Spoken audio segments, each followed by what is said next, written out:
The Packers are back in prime time, Wes. Sunday night football from Buffalo. Packers-Bills, it's time for Final Thoughts. All right, Weston, what's at stake? Well, Mike, for the Green Bay Packers, it's getting back into the win column again. We were talking with Sammy Watkins in the locker room this week, the former Buffalo Bill, and he said this is the perfect game, really, for the Packers to be able to get things back on track. Certainly these last 2 weeks have been disappointing, but now they go into a situation in Buffalo where there really is nothing to lose and redemption to be gained.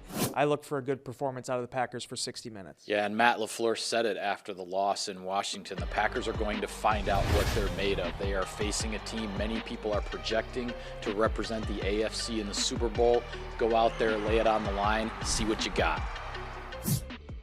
Wes, who's heating up? Presented by Aurora Heated Apparel. Yeah, Mike, I'm looking at Devondre Campbell in this one. I mean, last week got his first career pick-6 against Washington, another double-digit tackle game, and really could be an important piece here for the Packers defensively against Josh Allen, not only with what he can do as a coverage linebacker, but also potentially as a spy, trying to keep Allen in the pocket.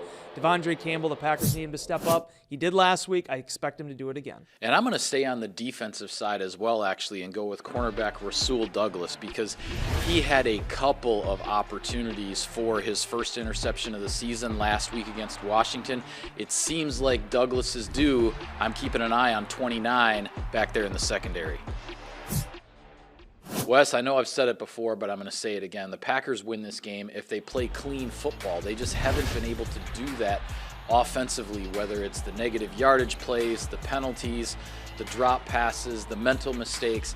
The Packers have to clean things up, and that's what's going to give them a chance in the fourth quarter on the road against a really tough opponent. It's a great point, Mike, and for me, I think the Packers win this game if they start the second half strong. They actually, these last few weeks, have played really good ball in the first two quarters. Defensively last week, stop after stop after stop.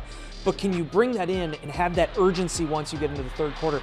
They're going to need it too. The Buffalo Bills this season outscoring the opposition during those first 15 minutes of the second half, 51-7, Mike.